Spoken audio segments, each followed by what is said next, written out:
Alright class, आज हमने basically तीन चीज़ें कवर करनी है। एक आईपी एड्रेसिंग, उसके अलावा पैकेट फॉरवर्डिंग के राउटर के अंदर लॉन्गेस्ट प्रीफिक्स मैच इस्तेमाल करते हुए कैसे पैकेट एक पोर्ट से दूसरे पोर्ट पे फॉरवर्ड किया जाता है। और फाइनली हमने जो करंट आईपी है विच इज़ IPv4 उसमें और IPv6 जो कि अब फ्यूचर में अडॉप्ट की जाएगी और ऑलरेडी अडॉप्ट होना शुरू हो गई है, इनमें क्या फ़र्क है वो हमने कंपैरिजन करना है। तो पहली चीज़ तो ये है कि आपका जो भी डिवाइस होता है इंटरनेट के ऊपर, चाहे वो राउटर हो चाहे वो एंड मशीन हो, उसने अगर अपने लिंक के साथ कनेक्ट करना है तो उसके लिए एक नेटवर्क इंटरफेस कार्ड चाहिए होता है। ठीक है, और इस नेटवर्क इंटरफेस कार्ड के साथ एक आईपी एड्रेस एसोसिएटेड होता है। आपके जो राउटर्स हैं उनमें टिपिकली मल्टीपल इंटरफेसेस होंगे क्योंकि उन्होंने डिफरेंट नेटवर्क्स को आपस में कनेक्ट करना होता है। और एज अपोज टू दैट आपके जो एंड मशीन होती हैं, जो एंड होस्ट होते हैं, मोस्ट केसेस में उन पे सिर्फ एक ही इंटरफेस होता है। और having said that it is possible कि हर कंप्यूटर में मल्टीपल इंटरफेस कार्ड्स हों, तो उस पर कोई ममानियत नहीं है।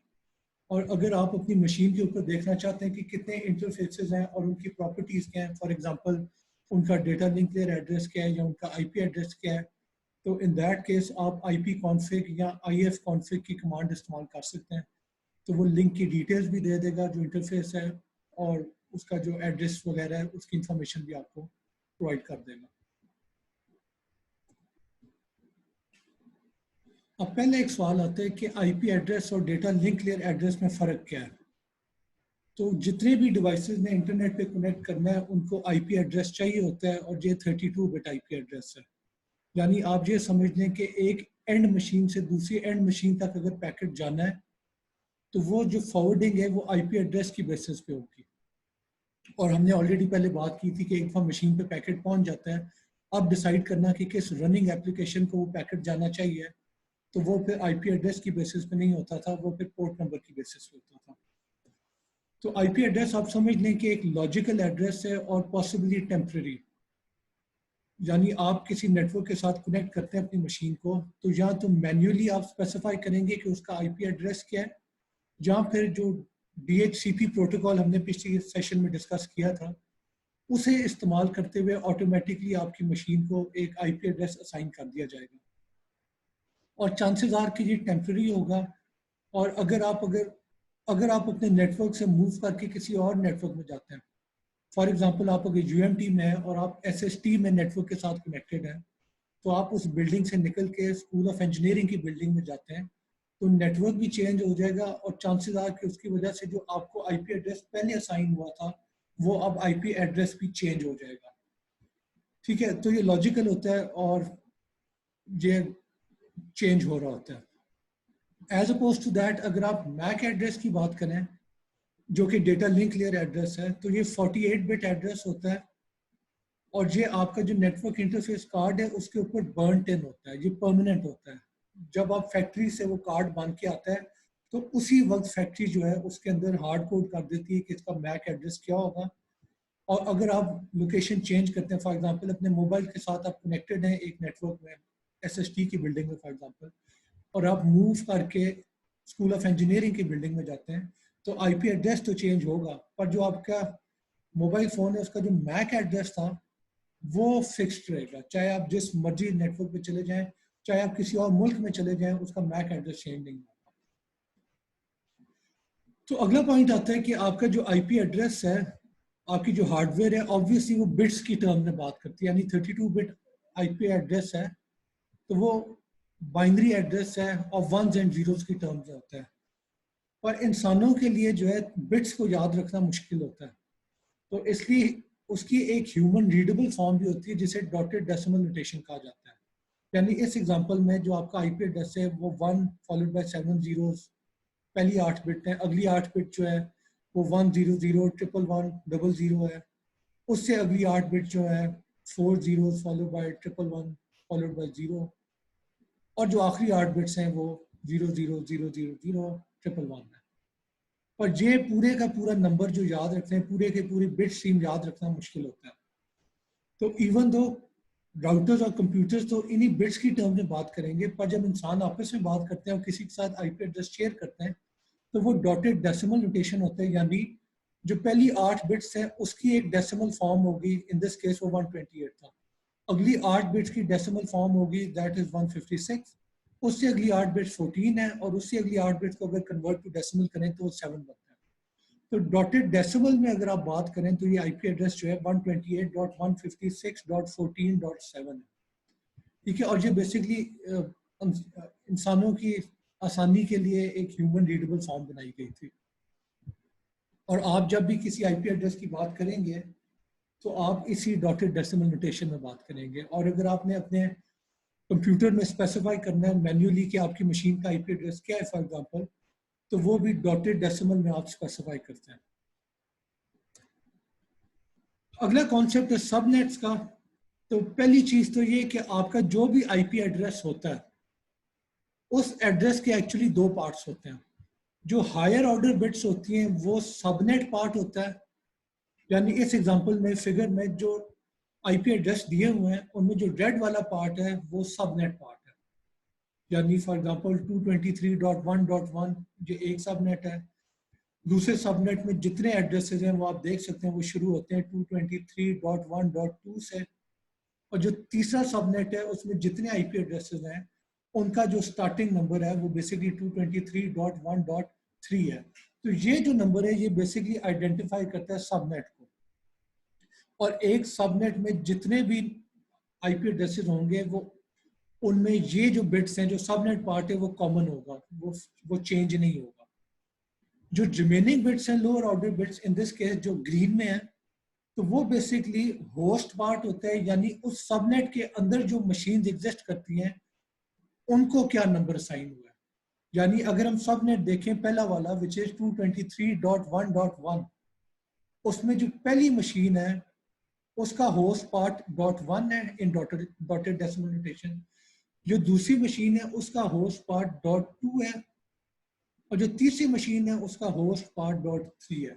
यानी होस्ट पार्ट चेंज हो रहा है उस सबनेट के अंदर, और जो सबनेट वाला पार्ट है जो नेटवर्क को आइडेंटिफाई कर रहा है वो उन तीनों मशीन्स के लिए सेम है।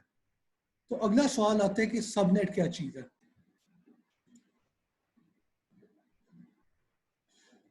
तो सवाल ये आता है कि सबनेट बेसिकली क्या चीज है। तो सबनेट का जो मेन कॉन्सेप्ट है वो है कि आपका एक बड़ा नेटवर्क होता है, उस नेटवर्क को आपने छोटे मैनेजेबल नेटवर्क्स के अंदर स्प्लिट करना है। यानी आप एग्जांपल लें कि आप अगर यूएमटी की बात करें तो यूएमटी का अपना एक पूरे का पूरा नेटवर्क है, पर अगर हम डिटेल में जाके देखेंगे तो वो एक वन बिग नेटवर्क जो है that consist of many other smaller networks. यानी school of science systems and technology का एक अपना नेटवर्क है, सबनेट है। स्कूल ऑफ इंजीनियरिंग का एक अपना सबनेट होगा। एचबीएल बिल्डिंग है उसका एक अपना सबनेट होगा। और इन सारे सबनेट्स में जो सबनेट नंबर होगा, जो सबनेट पार्ट होगा, वो फर्क होगा। यानी इस एग्जांपल में देखें तो एक सबनेट 223.1.1 से शुरू हो रहा है, दूसरा जो सबनेट है उसमें जितने आईपी एड्रेसेस होंगे वो 223.1.2 से शुरू होंगे, और जो तीसरा सबनेट है वो 223.1.3 से सारे के सारे आईपी एड्रेसेस शुरू हो गए। पर इन ये तीनों जो सबनेट है ये बेसिकली एक बड़े नेटवर्क का हिस्सा है जो कि इन दिस केस यूएमटी का नेटवर्क है। तो बात ये आती है कि सबनेट का फायदा क्या है। एक तो मैनेजेबल हो जाते हैं नेटवर्क, पर एक बहुत मेन जो फायदा है वो है कि सबनेट्स आपको राउटर के ऊपर एंट्री एग्रीगेशन की इजाजत देते हैं। ठीक है, इस कॉन्सेप्ट का क्या मतलब है।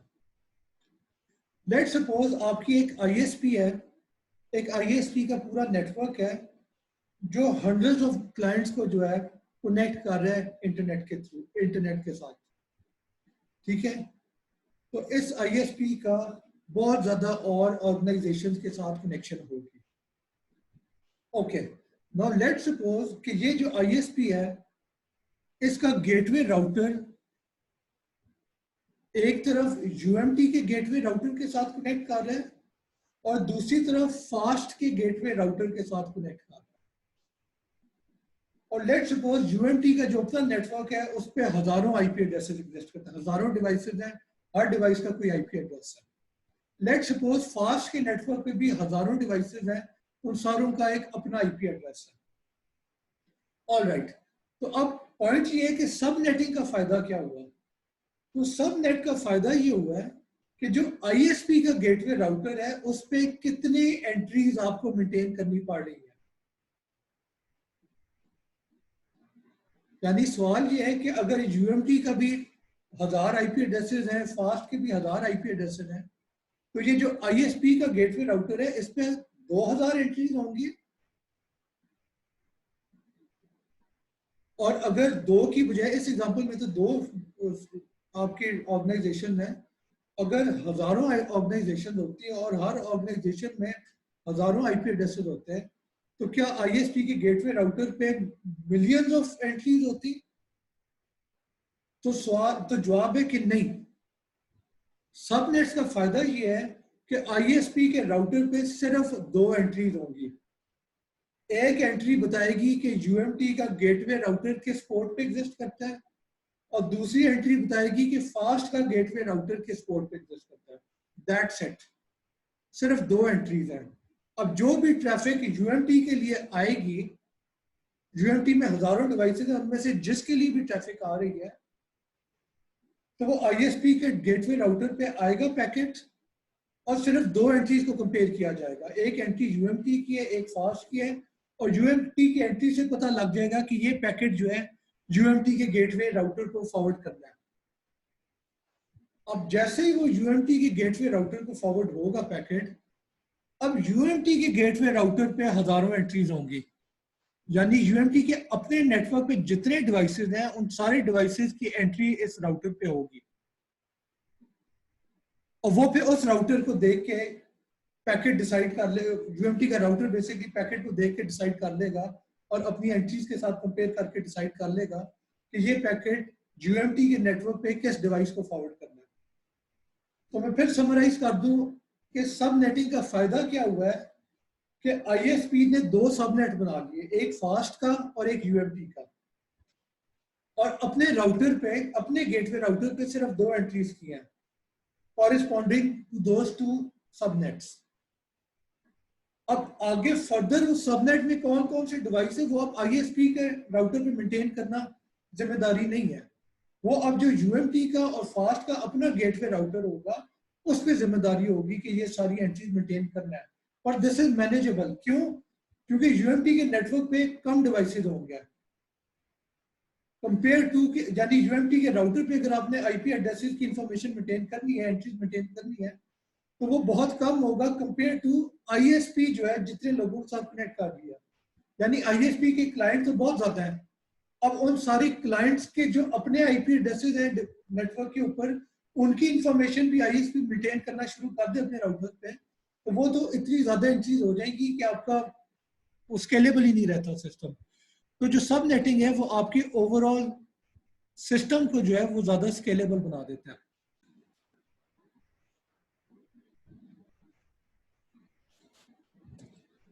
ओके, अब अगली चीज है कि आईपी एड्रेसेस कि अब डिटेल में जाके देखते हैं कि ये होते किस तरह से, बनाए कैसे जाते हैं। तो पहले शुरू में जब आईपी एड्रेसिंग का कॉन्सेप्ट पुट फॉरवर्ड किया गया था, तो वहां पे क्लासफुल आईपी एड्रेसिंग की बात होती थी, और ये बाय द वे आजकल क्लासफुल आईपी एड्रेसेस जो है ये अब ऑब्सोलीट हो गया कॉन्सेप्ट। तो क्लासफुल आईपी एड्रेसेस का कॉन्सेप्ट क्या था कि किसी भी ऑर्गेनाइजेशन ने अगर कोई आईपी एड्रेस खरीदना होता था तो वो एक आईपी एड्रेस नहीं खरीद सकते थे। वो जो है सर्विस प्रोवाइडर के पास जाते थे और वो एक क्लास ऑफ एड्रेसेस खरीद लेते थे। यानी उस क्लास में जितने भी एड्रेसेस हैं वो फिर उस कंपनी को खरीदने पड़ते थे। यानी फॉर एग्जांपल 5 क्लासेस होती थी, class A B C D और ई। इसकी डिटेल अगर देखें तो अगर, और by the way IP addresses 32 bit के होता है, ठीक है।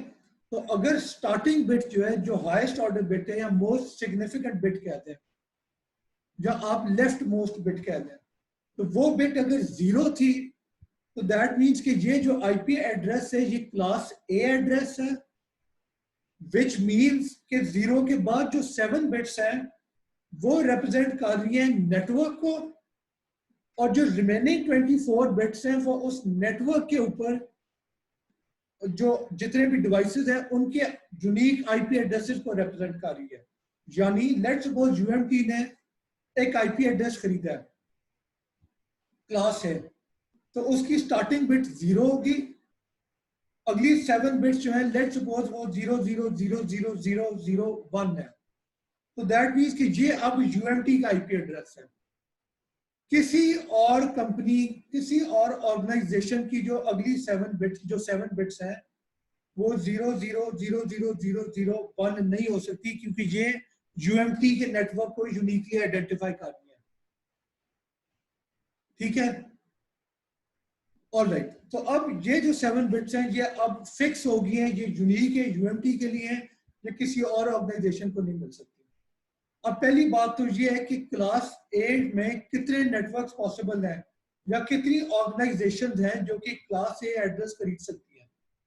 तो इसका जवाब है कि सिर्फ 7 बिट्स जो हैं वो अवेलेबल है, वो नेटवर्क को रिप्रेजेंट कर रही है।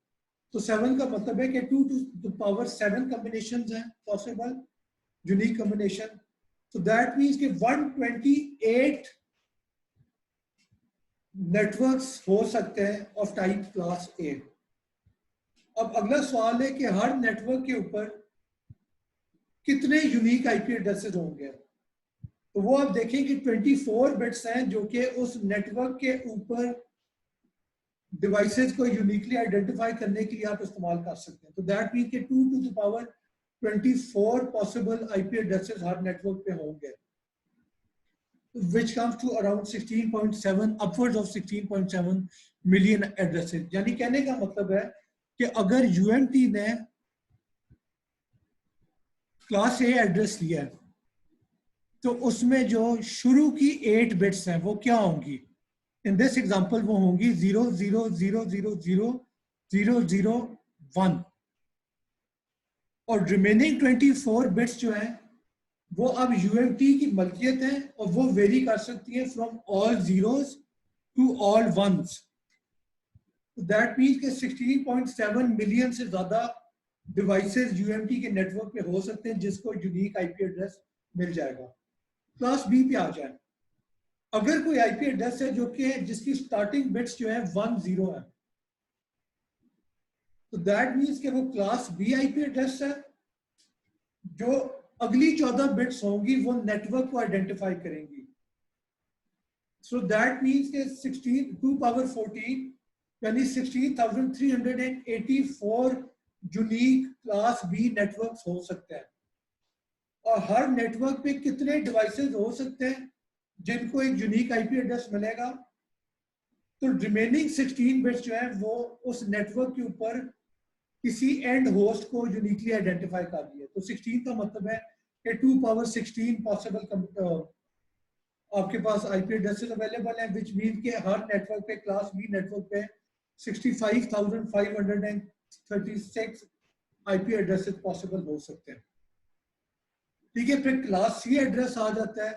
तो क्लास सी का क्या मतलब है कि 21 बिट्स जो है वो नेटवर्क को आइडेंटिफाई करेंगी, सबनेट को। उस नेटवर्क के ऊपर कितने यूनिक डिवाइसेस होंगे? तो फिर रिमेनिंग 8 बिट्स होंगी जो कि ऑल जीरो से ऑल वन जो है आपकी वेरी कर सकती है ऑर्गेनाइजेशन।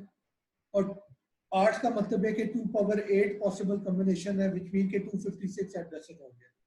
तो कहने का मतलब है कि अगर क्लास सी एड्रेस की बात करें तो पूरी दुनिया में 2,97,152 नेटवर्क्स होंगे, ऑर्गेनाइजेशंस होंगी जो कि क्लास सी होंगी, और हर ऑर्गेनाइजेशन के अंदर 256 डिवाइसेस होंगे जिनको आईपी एड्रेसेस मिल सकते हैं।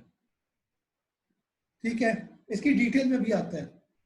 और क्लास डी एड्रेसेस जो है वो मल्टीकास्ट के लिए इस्तेमाल किए जाते हैं, उनका जो स्टार्टिंग बिट पैटर्न है वो 1110 है।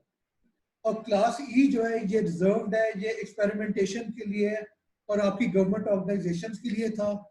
और अगर आपका आईपी एड्रेस 1111 से शुरू होता था तो दैट मींस कि वो क्लास ई एड्रेस था। अब आगे इसकी डिटेल में भी आता है। क्लासफुल आईपी एड्रेसिंग में प्रॉब्लम क्या थी सबसे बड़ी? क्लासफुल आईपी एड्रेसिंग में प्रॉब्लम ये थी कि लेट सपोज एक ऑर्गेनाइजेशन है जिसे सिर्फ 500 आईपी एड्रेसेस चाहिए। लेट सपोज यूएमटी में 500 डिवाइसेस हैं और यूएमटी हर डिवाइस को एक यूनिक आईपी एड्रेस असाइन करना चाहता है। लेट सपोज यूएमटी जाके एक क्लास ए आईपी एड्रेस खरीद लेता है। तो क्लास ए आईपी एड्रेस खरीदने का मतलब है कि यूएमटी जो है एक्चुअली 16,777,216 आईपी एड्रेसेस का पूरा ब्लॉक खरीद लेगा। तो इसमें से 500 आईपी एड्रेसेस तो यूएमटी इस्तेमाल करेगा, बाकी जो आईपी एड्रेसेस हैं वो सारे के सारे जाया जा रहे हैं। अब मसला क्या है, जाया जाने का मसला ये है कि अगर कोई और ऑर्गेनाइजेशन आईपी एड्रेस खरीदना चाहती थी तो उसे नहीं मिलेंगे, क्योंकि सारे लोगों ने आईपी एड्रेसेस जो है अपने लिए रख लिए। फॉर एग्जांपल यूएमटी जाया कर रहा है, ना खुद इस्तेमाल कर रहा है, ना किसी और को इस्तेमाल करना दे रहा है। ठीक है, क्लास बी आईपी एड्रेस अगर, bye the way class A IP address अगर खरीदा है तो दैट मीन कि यूएमटी को पैसे भी बहुत ज्यादा खर्च करने पड़ेंगे क्लास ए के लिए। क्लास बी पे आ जाए, अगर यूएमटी को 500 एड्रेसेस चाहिए थे और वो क्लास बी एड्रेस खरीद लेती है, तो अब क्या होगा कि 500 एड्रेस तो वो इस्तेमाल कर लेगी और बाकी 65,036 एड्रेसेस जो है वो बेसिकली यूएमटी जाया कर रहे हैं, वो ना खुद इस्तेमाल कर रहे हैं, ना किसी और को इस्तेमाल करना दे रहे हैं। तो क्लास ए से बेहतर है, पर क्लास बी में फिर भी काफी ज्यादा वेस्टेज है। ऑलराइट, तो यूएमटी एक क्लास सी एड्रेस खरीद लेता है। इन दिस केस मसला क्या है कि क्लास सी में तो सिर्फ 256 एड्रेसेस है, 500 तो है ही नहीं पॉसिबल, तो बाकी एड्रेसेस कहां से आएंगे? तो फिर यूएमटी क्या करता है कि एक की बजाय 2 क्लास सी एड्रेसेस खरीद लेता है। अब क्या होगा, यूएमटी के पास 500 आईपी एड्रेसेस खुद इस्तेमाल कर लेगा और फिर 12 आईपी एड्रेसेस हैं जो कि जाया जा रहे होंगे। ठीक है, तो ओके, क्लास ए और क्लास बी खरीदने से बेहतर है कि यूएमटी 2 क्लास सी खरीद ले। पर मसला क्या है, आपकी फिर भी वेस्टेज हो गई है। यानी अगर एक और एग्जांपल है, यूएमटी को लेट्स सपोज 257 एड्रेसेस चाहिए थे, तो अब क्या होगा, वो 2 क्लास सी खरीदेगा तो 256 एक सेट में उसे मिल जाएंगे, और जो दूसरे सेट में 256 थे उनमें से एक आईपी एड्रेस अपने इस्तेमाल में ले आएगा, बाकी 255 जाया कर रहा है। तो सबसे बड़ा क्लासफुल आईपी एड्रेसिंग का मसला था कि आपकी वेस्टेज बहुत ज्यादा थी। अगर आपको 1 या 2 एड्रेसेस चाहिए, उसके लिए आपको पूरे का पूरा ग्रुप खरीदना पड़ता था और उसमें जितने भी आईपी एड्रेसेस एडिशनल थे वो सारे जाया जाते थे। तो इसका सोल्यूशन पे क्या था, आजकल के ज़माने में क्लासलेस आईपी एड्रेसेस नहीं इस्तेमाल होते हैं, सॉरी क्लासफुल आईपी एड्रेसेस नहीं इस्तेमाल होते हैं। अब जितनी भी आईपी एड्रेसिंग है वो क्लासलेस है। यानी आपने अगर आईपी एड्रेस खरीदना है तो आप class A, class B, class C IP address नहीं खरीदते। आप आईएसपी के पास जाते हैं और उसे एग्जैक्ट बताते हैं कि मुझे इतने आईपी एड्रेसेस चाहिए, और आप सिर्फ उतने आईपी एड्रेसेस के पैसे दे के वो खरीद लेंगे। ठीक है, आईएसपी क्या करेगी, उसके पास एक large number of IP addresses होगा, उनमें से जिस क्लाइंट को जितने चाहिए वो सिर्फ उतने ही उस क्लाइंट को देगा, बाकी आईपी एड्रेसेस फ्री हैं, वो अब नेक्स्ट जो क्लाइंट आएगा उसको दे देगा। और यहाँ पे आप देख सकते हैं कि कोई भी वेस्टेज नहीं हो रही, जितने आईपी एड्रेसेस चाहिए क्लाइंट को सिर्फ उतने ही खरीदेगा। और ये पॉसिबल कैसे हुआ है? ठीक है, खैर, तो इसका फायदा क्या हुआ, सॉरी पहले फायदे की बात कर लें कि अब अगर किसी क्लाइंट को 500 आईपी एड्रेसेस चाहिए तो वो 2 क्लास सी लेने की बजाय वो एक आईएसपी के पास जाएगा और कहेगा कि मुझे एग्जैक्ट 500 आईपी एड्रेसेस दे दो, दैट्स इट। क्लास सी अगर 2 लेता तो 12 एड्रेसेस जाए जाने थे, इन दिस केस वो नहीं होगा। इन दिस केस जितने आईपी एड्रेसेस चाहिए सिर्फ उतने ही लेगा। ठीक है, तो ऑब्वियसली ये अप्रोच मच मोर एफिशिएंट है और आपके आईपी एड्रेसेस जो है जाया नहीं जाते। और ये पॉसिबल कैसे हुआ था, तो ये पॉसिबल हुआ था by using cider notation. Cider notation क्या होता है, क्लासलेस इंटर डोमेन राउटिंग। ठीक है, इस चीज का क्या मतलब है कि आपका जो भी आईपी एड्रेस है, अब आप कोई क्लास नहीं खरीदते, class A, class B, class C नहीं खरीदते। आप क्या करते हैं, आपका एक आईपी एड्रेस होता है और साथ आप स्लैश नोटेशन इस्तेमाल करके बताते हैं कि इस आईपी एड्रेस में कितनी बिट्स हैं स्टार्टिंग जो कि नेटवर्क को आइडेंटिफाई कर रही हैं और कितनी रिमेनिंग बिट्स हैं जो कि उस नेटवर्क के ऊपर होस्ट को या डिवाइसेस को यूनिकली आइडेंटिफाई कर रहे हैं। फॉर एग्जांपल लेट्स सपोज मैं कहता हूं कि मेरा आईपी एड्रेस है 167.199.170.82/27।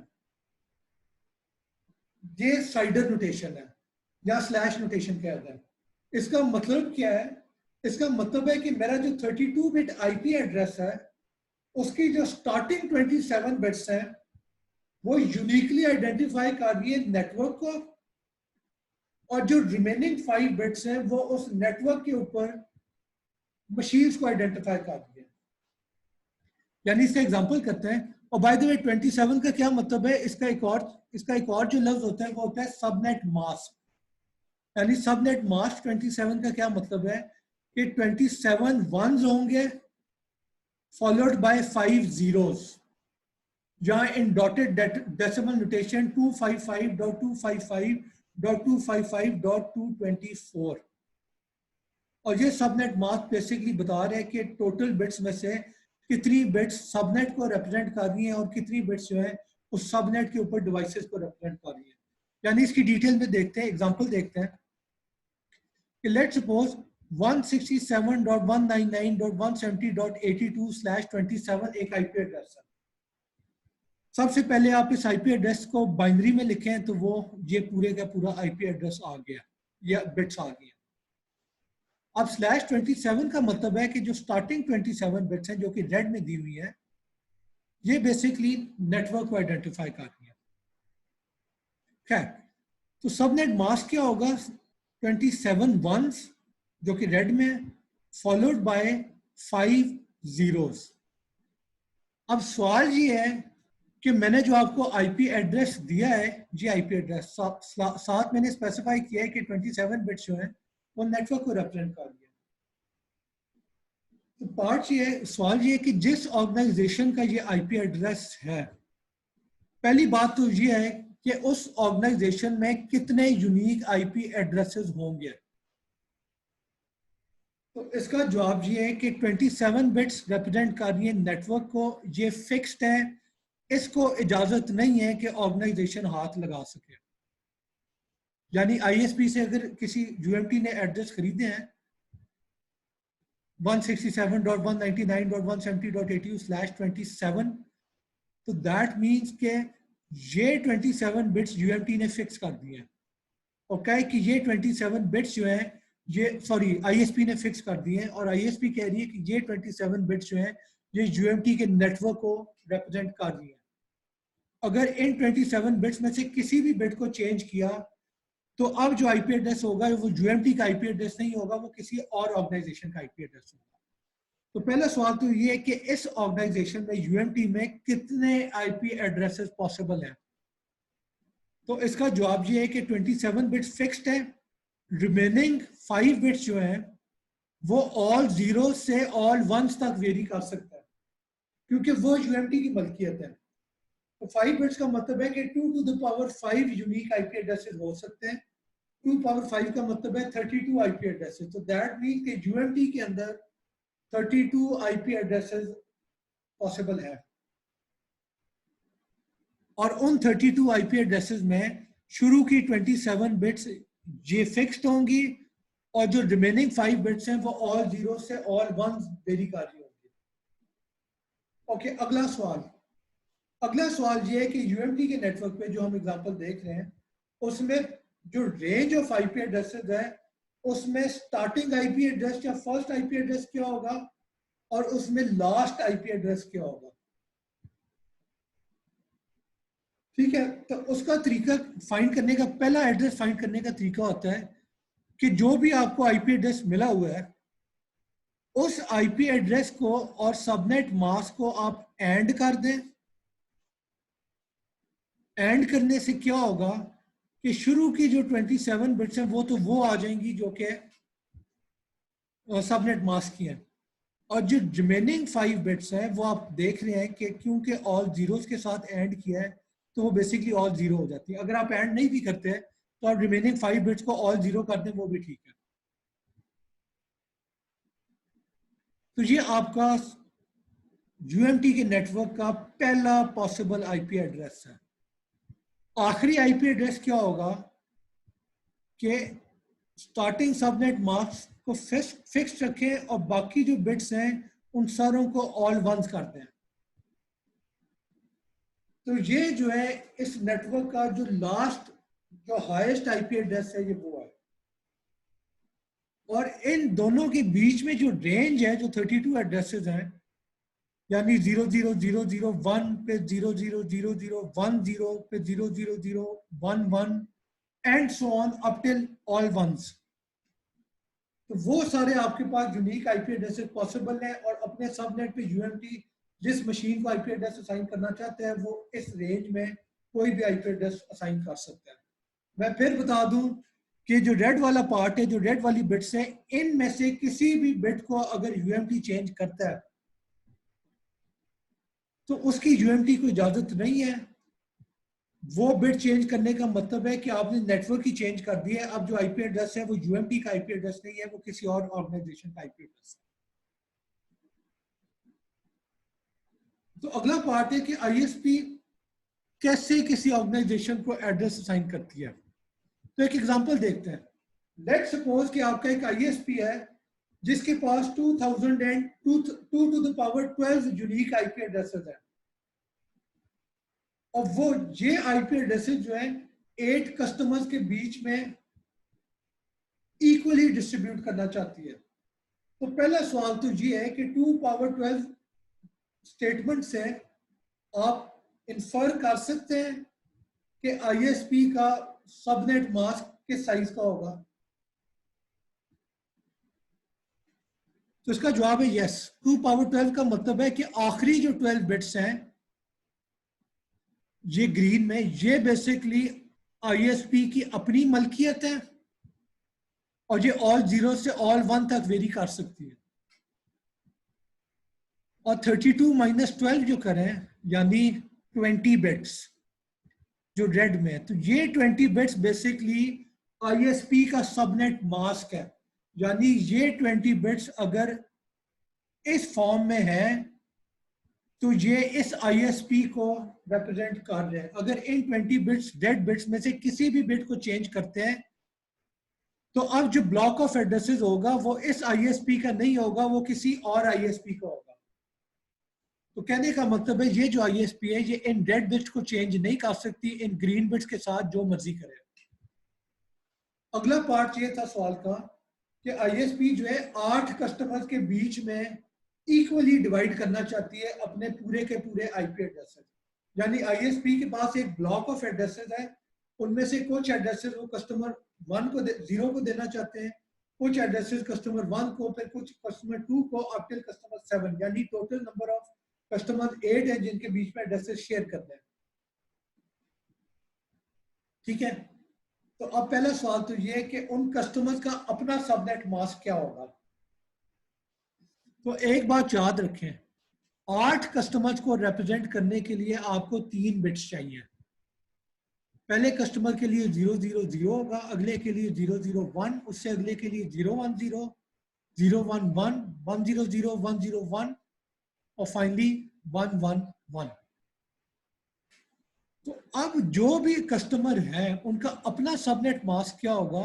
तो जो रेड बिट्स थी 20 बिट्स वो तो फिक्स्ड हैं जो कि आईएसपी को रिप्रेजेंट कर रही है। अगली जो 3 बिट्स हैं जो कि ब्राउन में है वो अब उस ऑर्गेनाइजेशन के सबनेट को रिप्रेजेंट कर रही है। यानी ब्राउन अगर 000 है तो दैट मीन्स कि ये ऑर्गेनाइजेशन 0 है। ऑर्गेनाइजेशन को इजाजत नहीं है कि इन रेड बिट्स को या इन ब्राउन बिट्स को चेंज करे।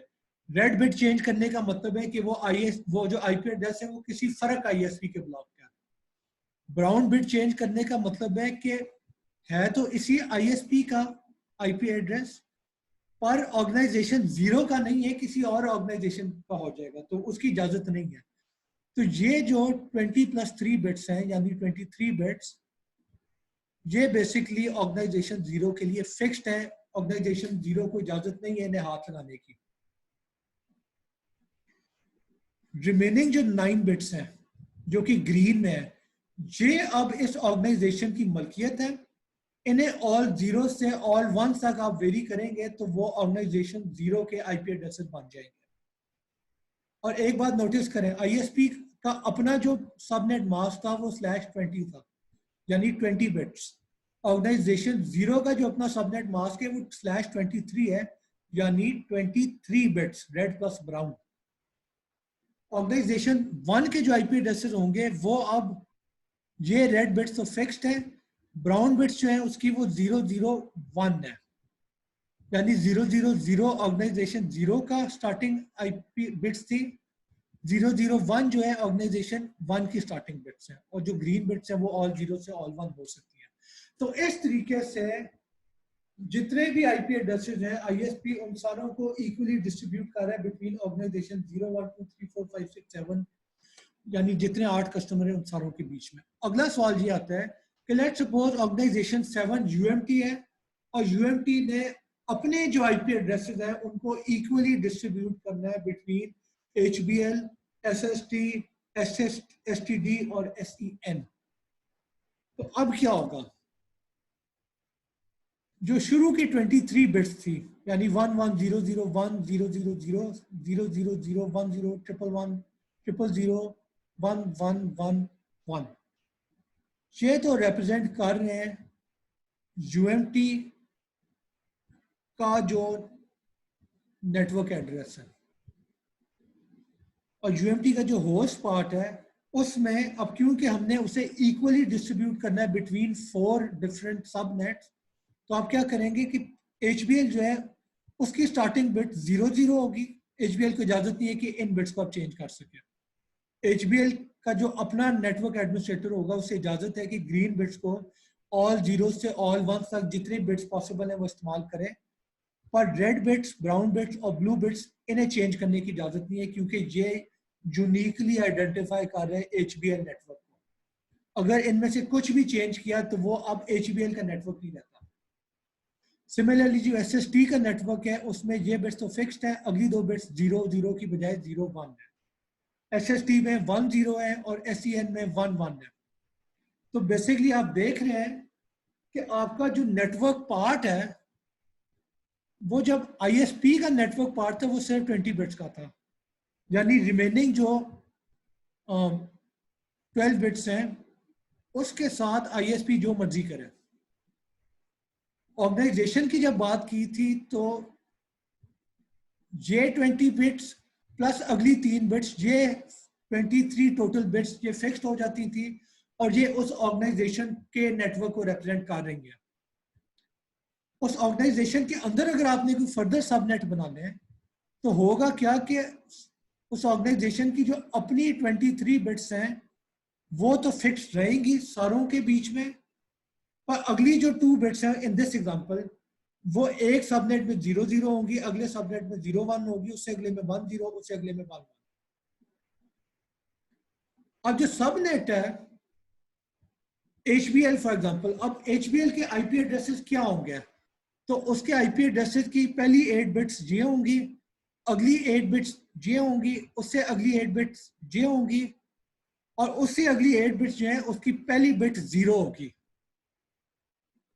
ठीक है, वो चेंज नहीं होगी। और जो रिमेनिंग 7 बिट्स हैं वो ऑल जीरो से लेके ऑल वन तक जितनी भी पॉसिबल है वो हो सकती है। यानी जो पहला कंप्यूटर है HBL का वो 00000000 होगा, अगला जो है वो 0000001 होगा, उससे अगला कंप्यूटर 000010 होगा, 11 होगा, और आखिरी जो होगा वो ऑल वन होगा। और अगला सवाल है कि HBL के अपने नेटवर्क में कितने यूनिक आईपी एड्रेसेस पॉसिबल होंगे? तो 7 बिट्स हैं, तो दैट मींस 2 पावर 7 यानी 128। ठीक है, तो ये बेसिकली आपका सब नेटिंग का कॉन्सेप्ट होता है। ओके, अगला पार्ट ये है पैकेट फॉरवर्डिंग का, कि हमने अभी आईपी एड्रेसेस की डिटेल में बात की है कि आईपी एड्रेस के 2 पार्ट होते हैं, एक सबनेट वाला पार्ट होता है और एक होस्ट वाला पार्ट होता है। और होस्ट वाला पार्ट जिस ऑर्गेनाइजेशन को असाइन हुआ है वो उस होस्ट वाले पार्ट को फर्दर स्प्लिट कर सकते हैं इनटू सबनेट पार्ट्स। ठीक है, तो इस तरीके से एक बड़ा आईपी एड्रेस जो है वो फर्दर छोटे सबनेट के अंदर स्प्लिट हो सकता है। अब अगला पार्ट ये कि राउटर के फॉरवर्डिंग टेबल में क्या एंट्रीज होती हैं। तो मैं रीकैप कर दूं कि फॉरवर्डिंग टेबल का कॉन्सेप्ट क्या था कि आपका जब भी कोई पैकेट आता है तो उस फॉरवर्डिंग टेबल को लुकअप किया जाता है और बेस्ड ऑन डेस्टिनेशन एड्रेस जो भी एंट्री के साथ मैचिंग होती है वो उस पोर्ट के ऊपर फॉरवर्ड कर दिया जाता है। यानी राउटर फॉरवर्डिंग टेबल में एक तो डेस्टिनेशन एड्रेस की रेंज होती है और एक लिंक इंटरफेस होता है। ठीक है, तो जैसे ही पैकेट किसी भी रेंज पे मैच करता है तो वो उस इंटरफेस के ऊपर फॉरवर्ड कर दिया जाएगा। प्रॉब्लम क्या होती है कि इस एग्जांपल में तो बहुत खूबसूरत आपने क्लासेस बना दी है ना कि ये रेंज जो है यानी 000 से 111 ऑनवर्ड्स तक ये लिंक 0 पे रीचेबल है, 11000 से लेके 11000 तक जितने भी आईपी एड्रेसेस हैं वो लिंक इंटरफेस 1 पे रीचेबल है and so on and so fourth. ठीक है, चांसेस आर कि रेंजेस इतनी इवनली डिवाइड नहीं होंगी। तो इन दैट केस क्या होता है, आप लॉन्गेस्ट प्रीफिक्स मैचिंग करते हैं। लॉन्गेस्ट प्रीफिक्स मैचिंग का क्या मतलब है कि आपके राउटिंग का जो फॉरवर्डिंग टेबल है राउटर का उसमें स्टार्टिंग बिट्स होंगी, यानी दिस केस पहली एंट्री क्या है 11001 000 100 100 100 100 और रिमेनिंग जो बिट्स हैं वो वाइल्ड कार्ड है। यानी ये बिट्स चाहे 0 हो चाहे 1 हो फर्क नहीं पड़ता, ये सारे एड्रेसेस लिंक इंटरफेस 0 पे रीचेबल है। अगली एंट्री क्या है 111 सॉरी 1100 1000 100 10 100 0001100 और बाकी जो बिट्स हैं वो वाइल्ड कार्ड है। यानी कहने का मतलब है कि अगर स्टार्टिंग बिट्स ये हैं और रिमेनिंग बिट चाहे 0 चाहे 1 हो कोई फर्क नहीं पड़ता, तो आप इंटरफेस 0 पे फॉरवर्ड कर दें। ऑन दी अदर हैंड अगर स्टार्टिंग बिट्स ये हैं तो फिर इग्नोर कर दो रिमेनिंग बिट्स 1 है कि 0 है और लिंक इंटरफेस 1 पे पैकेट फॉरवर्ड कर दो। ऑन दी अदर हैंड अगर स्टार्टिंग बिट्स एड्रेस की डेस्टिनेशन एड्रेस की ये हैं और रिमेनिंग बिट्स चाहे 0 हो चाहे 1 हो तो उस पैकेट को जो है लिंक इंटरफेस 2 पे फॉरवर्ड कर दो। और अदरवाइज का मतलब है डिफॉल्ट केस कि अगर कोई और केस हैंडल नहीं हो रहा तो in that case link interface 3 पे पैकेट को फॉरवर्ड कर दो। ये पैकेट आगे जिस राउटर को जाएगा उसे चांसेस आर के पता होगा कि क्या करना है। ठीक है, अब यहाँ पे एक और चीज आ जाती है कि लॉन्गेस्ट प्रीफिक्स मैच का मतलब ये है कि आप अपने डेस्टिनेशन एड्रेस की मैचिंग शुरू करते हैं और इन एंट्री में से जो लॉन्गेस्ट मैच है आप उस एंट्री को इस्तेमाल करेंगे।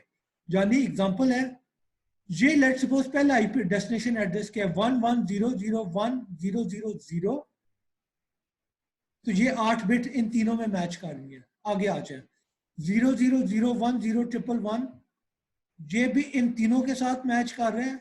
आगे आ जाए 0001 ये इन तीनों के साथ मैच कर रहे हैं और अगली बिट 0 है। तो ये 0 जो है ये इसके साथ तो मैच कर रहा है पर इन दोनों के साथ मैच नहीं कर रहा। तो दैट मीन्स कि ये जो पैकेट है बाकी बिट्स को इग्नोर कर दो और ये पैकेट जो है इस इंटरफेस के ऊपर फॉरवर्ड कर दो। ठीक है, क्योंकि लॉन्गेस्ट मैच इसके साथ हो रहा है बाकी दो के साथ मिसमैच है।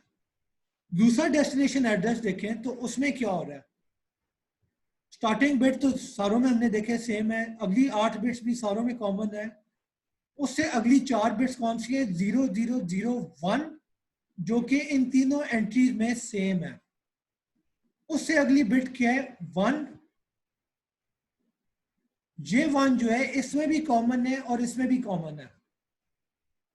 अगली बिट क्या है 0।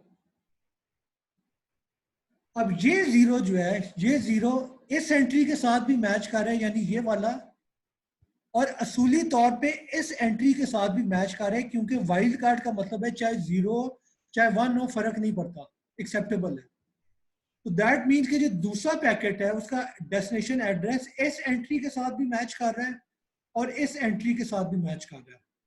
तो राउटर इसे फॉरवर्ड लिंक इंटरफेस 1 पे करेगा कि 2 पे करेगा तो जवाब है कि लिंक इंटरसेप्ट 1 पे करेगा क्योंकि ये लॉन्गर प्रिसाइज मैच है, यानी यहाँ पे 1-1-0 के साथ मैच कर रहे हैं, यहाँ पे 1-1 वाइल्ड कार्ड के साथ मैच कर रहे हैं। तो वाइल्ड कार्ड का मतलब है कि ये जो प्रीफिक्स था ये सिर्फ यहाँ तक है, ये वाला on the other hand prefix जो है ये यहाँ तक आ रहा है। तो क्योंकि लॉन्गर मैच है तो इसलिए इन दिस केस ये पैकेट जो है, बाय द वे ये मैच जो है ये 0-0-0-1-1-0-0-0 यहां तक मैच हो रहा है। तो इसलिए लॉन्गर मैच यहां पे तो इंटरफेस 1 पे फॉरवर्ड हो जाएगा। बाय द वे एक बात याद रखें, ये तीसरी बिट जो है ये अगर 0 की बजाय 1 होती तो इन दैट केस वो पैकेट एड्रेस जो है वो इसके साथ मिसमैच हो जाता, क्योंकि ये आखिरी बिट 0 है 1 नहीं है, इसलिए यहाँ पे मिसमैच था। ऑन दी अदर एंड इसके साथ कंपेयर करते हैं तो वो 1 जो है वो वाइल्ड कार्ड है, चाहे 0 हो चाहे 1 हो, तो इसलिए इस वाले के साथ वो मैच कर रहा है। तो ये बात याद रखें कि जब आप लॉन्गेस्ट मैच की बात करते हैं तो आप एग्जैक्ट बिट्स तक मैच करते हैं और उसके बाद वाइल्ड कार्ड्स को देखते हैं। तो अगर ये एग्जैक्ट बिट पूरी मैच कर रही है तो वो लॉन्गेस्ट मैच है। अगर इनमें से कोई एक भी बिट मैच नहीं करती तो वो फिर मिस मैच है, फिर आपको अगली एंट्री को देखना पड़ेगा। और इन दिस केस क्योंकि वाइल्ड कार्ड है तो आपको नजर आ रहा है कि मैच है। तो खैर, तो लॉन्गेस्ट प्रीफिक्स मैचिंग होती है। अब सवाल ये है कि लॉन्गेस्ट प्रीफिक्स मैचिंग का फायदा क्या है? तो फायदा ये है कि अगर लॉन्गेस्ट प्रीफिक्स मैचिंग ना होती, एग्जैक्ट मैचिंग होती राउटर्स पे, तो 32 बिट आईपी एड्रेस का मतलब है कि there are 2 to the power 32 possible IP addresses. इन सारे आईपी एड्रेसेस को अगर आप फॉरवर्डिंग टेबल के अंदर सेव करेंगे तो नंबर 1 आपका टेबल बहुत बड़ा हो जाएगा, बड़ी मेमोरी जो है वो एक्सपेंसिव होती है और स्लो एक्सेस होती है। नंबर 2, जब इतने बड़े टेबल में आप सर्च करना शुरू करेंगे आईपी एड्रेसेस को तो वो सर्च इतनी स्लो हो जाएगी कि आपका पैकेट प्रोसेसिंग जो है, आपका प्रोसेसिंग डिले बहुत ज्यादा हो जाएगा। तो इसलिए आप सारी एंट्रीज मेंटेन नहीं करते हैं, आप लॉन्गेस्ट प्रीफिक्स मैचिंग करते हैं।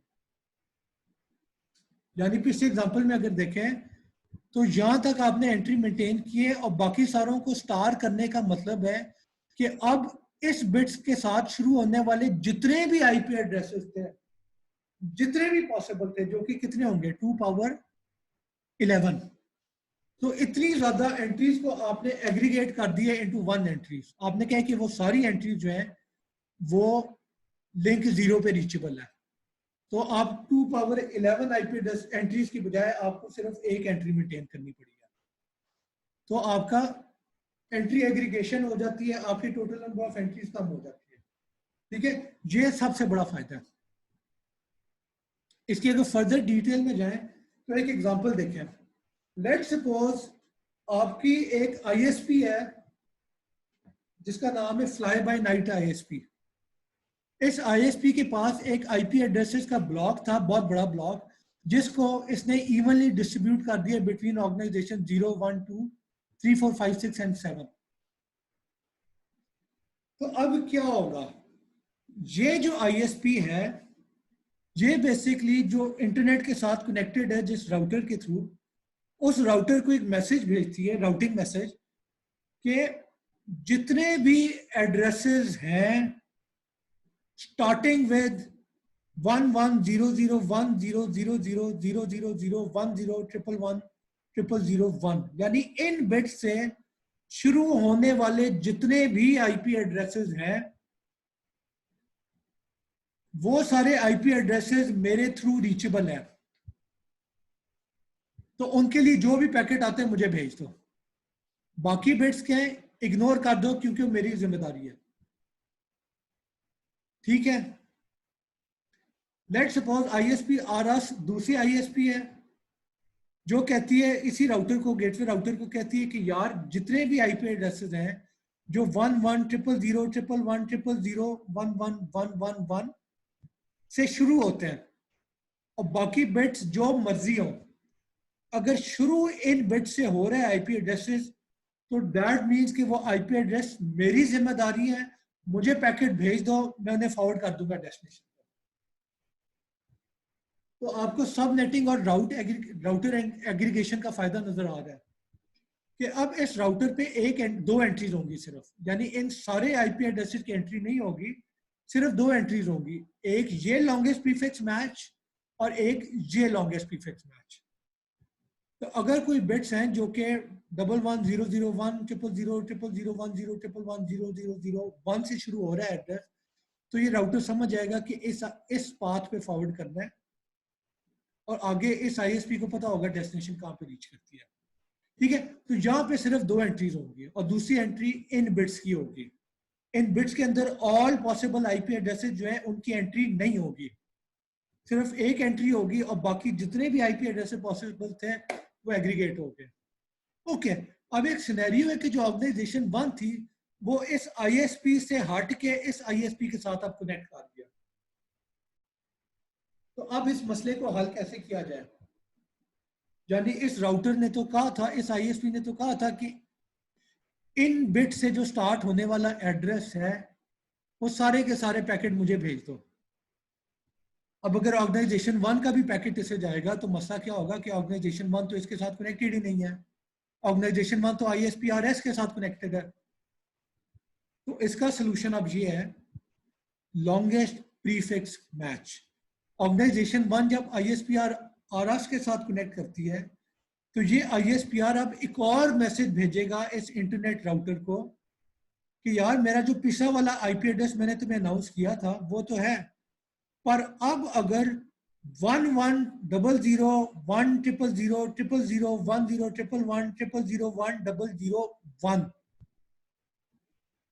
इन बिट से शुरू होने वाला जो भी आईपी एड्रेस है, अगली 9 बिट्स जो मर्जी है वो तो एग्रीगेट हो गया, पर इस आईपी बिट से शुरू होने वाले जितने भी आईपी एड्रेसेस हैं वो मेरे थ्रू रीचेबल है। तो अब हो क्या रहा है कि एक बात याद रखें कि इसके जो स्टार्टिंग बिट्स हैं 0001 तक, सिर्फ यहां तक, ये स्टार्टिंग बिट्स जो है फ्लाई बाय नाइट आईएसपी ने भी अनाउंस की हुई हैं कि यहां तक जो बिट्स हैं वो मेरे थ्रू रीचेबल हैं, पर आईएसपी और अस ने जो अनाउंस किया है वो ज्यादा लॉन्गर मैच है। यानी ये बिट्स तो पिछले वाले आईएसपी के साथ भी मैच करती, पर अगला जो 3 बिट्स हैं 001, ये 001 बिट्स जहां पे वाइल्ड कार्ड है और जहां पे एग्जैक्ट मैच है। तो दैट मीन्स कि ये राउटर देखेगा कि ये जो आईपी एड्रेस है ये इसके साथ भी मैच कर रहा है पर वाइल्ड कार्ड के थ्रू, और इसके साथ भी मैच कर रहा है एग्जैक्ट बिट्स के थ्रू। तो यहाँ पे क्योंकि लॉन्गर मैच है, यानी यहाँ पे फर्स्ट 20 बिट्स का मैच था, जहां पे स्टार्टिंग 23 बिट्स का मैच है, तो क्योंकि लॉन्गर मैच है तो ये राउटर समझ जाएगा कि ये ज्यादा प्रिसाइज है, तो आईएसपी आरएस जो है उसके थ्रू ये ऑर्गेनाइजेशन रीचेबल है, इस आईएसपी के थ्रू ऑर्गेनाइजेशन 1 रीचेबल नहीं है। तो लॉन्गर प्रीफिक्स मैच ने इस प्रॉब्लम को हल कर दिया है कि अगर आपकी ऑर्गेनाइजेशन एक जगह से मूव करके किसी और आईएसपीआर के क्लाइंट बनती है तो अब लॉन्गर मैच के थ्रू जो है इस प्रॉब्लम को एड्रेस कर लिया जाएगा। और बाय द वे प्रॉब्लम आई क्यों थी ये भी देखें ना, प्रॉब्लम आई इसलिए थी कि इस आईएसपी ने एक बहुत बड़ा आईपी एड्रेसेस का ब्लॉक खरीदा था शुरू में, और वो आईपी एड्रेसेस जो है ऑर्गेनाइजेशन 0123456 को बेचे थे। अब ऑर्गेनाइजेशन 1 अगर किसी और क्लाइंट से सर्विसेज ले रही है, किसी और आईएसपी से सर्विस ले रही है, यानी वतीन की बजाय अब पीटीसीएल की क्लाइंट बन गई है, तो अपना आईपी एड्रेस तो वो चेंज नहीं करना चाहेगी, क्योंकि इस ऑर्गेनाइजेशन ने पूरी दुनिया को बता दिया हुआ है कि मेरी जितनी मशीन हैं उनके आईपी एड्रेसेस ये हैं। तो अब अगर सिर्फ उसने सर्विस चेंज की है, यानी क्लाइंट चेंज किया है आईएसपी वतीन से पीटीसीएल पे आई है फॉर एग्जांपल, तो वो चाहेगी कि उसके आईपी एड्रेसेस वही रहे, और एट द सेम टाइम वो चाहेगी कि इस आईएसपीआर को पता हो कि इन आईपी एड्रेसेस को रीच कैसे करना है, और ये आईएसपी इंटरनेट को बता दे कि इन आईपी एड्रेसेस को रीच कैसे करना है। तो ये लॉन्गेस्ट प्रीफिक्स मैच के थ्रू पॉसिबल होता है। बाय द वे अगले लेक्चर पे हम अब डिटेल में बात करेंगे राउटिंग की, तो ये जो एग्जांपल है ये और ज्यादा क्लियर हो जाएगा, अभी मेंशन करना लाजमी था ताकि आपको लॉन्गेस्ट प्रीफिक्स मैच की समझ आ जाए। अब जब हम राउटिंग की बात करेंगे तो ये टॉपिक फर्दर क्लियर हो जाएगा। बस आखिरी जो टॉपिक है वो IPv6 का है और कंपैरिजन विद IPv4। आजकल मेन जो प्रोटोकॉल इस्तेमाल होता है वो IPv4 है। IPv6 अडॉप्ट हो चुका है और फ्यूचर में IPv6 ही इस्तेमाल होगा। तो पहली बात तो ये है कि IPv6 की मोटिवेशन क्या थी। तो सबसे बड़ी मोटिवेशन थी कि जो 32 बिट IP एड्रेसेस थे IPv4 में, तो उनमें जो पॉसिबल यूनिक IP एड्रेसेस थे वो सिर्फ 2 पावर 32 थे। ये नंबर बहुत कम है। यानी अब आप देखें, अब इंटरनेट ऑफ थिंग्स जूं जूं तरक्की करेगा तो अब दुनिया में जितने डिवाइसेस हैं उन्हें IP एड्रेसेस चाहिए होंगे। यानी आपका कंप्यूटर है, आपका सर्वर है, आपके घर में माइक्रोवेव ओवन है, आपकी गाड़ी है, आपका हैंड हेल्ड डिवाइस है, आपका मोबाइल फोन है, तो उन सारों को IP एड्रेसेस चाहिए इंटरनेट पे यूनिकली कम्युनिकेट करने के लिए। तो 32 बिट एड्रेसेस सफिशिएंट नहीं थे, तो IPv6 जो है वो ज्यादा बड़े एड्रेसेस लेके आई थी। एडिशनल मोटिवेशन क्या थी कि IPv4 में जो प्रोसेसिंग में प्रॉब्लम देखी गई थी, एक्सपीरियंस की गई थी, फॉर एग्जांपल हेडर प्रोसेसिंग में या फिर क्वालिटी ऑफ सर्विस जो है वो IPv4 इतना अच्छा प्रोवाइड नहीं करता था। तो वो जो कमी थी IPv6 ने उन कमियों को भी एड्रेस करने की कोशिश की है। ठीक है, तो पहले IPv6 के फॉर्मेट पे आए। तो जो IPv6 पैकेट होता है उसमें फिक्स्ड लेंथ हेडर होता है 40 बाइट का, अनलाइक IPv4 जिसमें हमने देखा था कि हेडर लेंथ जो है वो वेरिएबल हो सकता है। नंबर 2, IPv4 का जो पैकेट था वो फ्रैगमेंट हो सकता था। IPv6 में फ्रैगमेंटेशन नहीं है, अगर बड़ा पैकेट है तो वो ट्रांसमिट ही नहीं होगा।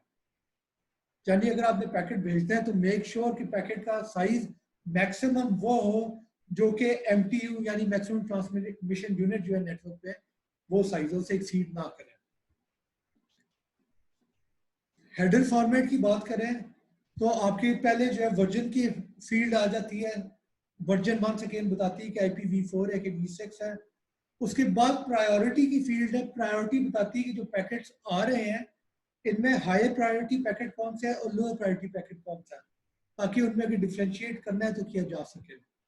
उसके बाद फ्लो लेवल की फील्ड आती थी। फ्लो लेवल का क्या मतलब है कि अगर आपकी एक ट्रैफिक है जो कि रिलेटेड है, फॉर एग्जांपल मैं अपने कंप्यूटर पे वीडियो भी देख रहा हूँ, आप लोगों के साथ इंटरेक्टिव वॉइस कॉल भी कर रहा हूँ और उसके अलावा फाइल डाउनलोड भी कर रहा हूँ। तो ये 3 फ्लोज हैं। इन तीनों फ्लोज को मैं एक अलग लेबल असाइन करूंगा और वो लेबल जो है हेल्प करेगा कि अगर मैंने इन 3 में से किसी एक फ्लो को ज्यादा प्रायोरिटी देनी है, फॉर एग्जांपल मेरी जो ऑनलाइन क्लास है, जो आप लोगों के साथ क्लास है, उसे मैंने ज्यादा प्रायोरिटी देनी है, तो फिर उसके पैकेट जो है इस फ्लो लेबल के थ्रू आइडेंटिफाई होंगे। ठीक है, पर हैविंग सेड दैट जो फ्लो लेबल जो है थोड़ी वेग सी टर्म है। अगर किसी और पर्पस के लिए इस्तेमाल करना चाहें तो वो भी प्रोटोकॉल कर सकते हैं, एप्लीकेशन डेवलपर कर सकते हैं। इसकी डिटेल में हम अभी बात नहीं करेंगे। इस पर काफ़ी काम हो रहा है। इसे ऑफलाइन अगर आप डिस्कस करना चाहें तो we can have a session. उसके बाद नेक्स्ट हेडर फील्ड, यानी अगर आपने स्पेसिफाई करना है कि नेक्स्ट हेडर जो है प्रोटोकॉल वो TCP है या UDP है या कोई और है, तो वो इंफॉर्मेशन आप इस हेडर में दे देते, इस फील्ड में दे देते हैं। फिर हॉप लिमिट जो है वो वंस अगेन TTL की फील्ड है। अच्छा, डिफरेंट क्या है कि जो सोर्स एड्रेस और IP एड्रेस था वो अब IPv4 में 32 बिट्स थे, IPv6 में 120 बिट्स है, यानी 2 to the power 128 unique addresses आपके हो सकते हैं। और ये नंबर जो है सफिशिएंटली लार्ज है कि आप दुनिया के हर डिवाइस को अगर IP एड्रेस असाइन करना चाहें तो आप कर सकते हैं। अब बाय द वे एक सवाल पूछा जा सकता है कि जब IP एड्रेसेस बन रहे थे तो आपने तब भी 128 बिट्स का क्यों नहीं IP एड्रेस बना लिया। तो उसकी वजह यह है कि याद रखें कि आज से 30 साल पहले जो है आपकी हार्डवेयर इतनी ज्यादा पावरफुल नहीं थी कि आप 128 बिट्स के एड्रेस को राउटर के ऊपर एक तो प्रोसेस कर सकें और दूसरा जो फॉरवर्डिंग टेबल है उसमें 128 बिट्स की एंट्री कर सकें। अगर इतनी ज्यादा एंट्रीज करेंगे और हर एंट्री 128 बिट्स की है तो पुराने जमाने में तो आपके पास मेमोरी में इतनी कैपेसिटी होती नहीं थी, और होती भी तो इतने लंबे एड्रेस को प्रोसेस करने में ही आपका इतना टाइम लग जाता कि पैकेट फॉरवर्डिंग जो है वो आपकी बहुत ज़्यादा स्लो डाउन हो जाती है। तो याद रखें कि आपकी टेक्नोलॉजी जो जो प्रोग्रेस करती है उस प्रोग्रेस के साथ आप फिर इतनी ज़्यादा और फीचर इंट्रोड्यूस कर सकते हैं। ठीक है, तो ये टेक्नोलॉजी की तरक्की का फायदा है। और चेंज क्या हुई थी, IPv4 में चेकसम होता था, IPv6 में चेकसम रिमूव कर दिया कि अगर आपने चेक करना है कि पैकेट में कोई करप्शन हुई है कि नहीं, तो वो या तो ट्रांसपोर्ट लेयर करें या जो अंडरलाइन लेयर है उसकी जिम्मेदारी है, IP लेयर जो है उसे इग्नोर कर देती है। फिर ऑप्शन की फील्ड जो है वो अलाउड है IPv6 में, पर अनलाइक IPv4 ये ऑप्शन जो है ये हेडर के अंदर 40 बाइट हेडर के अंदर इंक्लूडेड नहीं है। आपका हेडर साइज वेरिएबल नहीं है, आपका हेडर साइज फिक्स्ड है, और उसके अंदर आप एक नेक्स्ट हेडर की फील्ड होती है जो कि स्पेसिफाई करती है कि पे लोड के अंदर कौन सी बाइट है जो कि बेसिकली ऑप्शंस को रिप्रेजेंट कर रही है।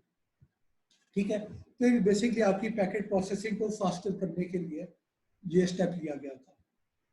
और फिर IPv6 के लिए आपको ICMP v6 भी चाहिए था, यानी आपको कुछ नए मैसेजेस चाहिए थे जो कि इंटरनेट कंट्रोल मैसेजिंग प्रोटोकॉल हमने पिछले सेक्शन में डिस्कस किया था उसमें अवेलेबल नहीं थे।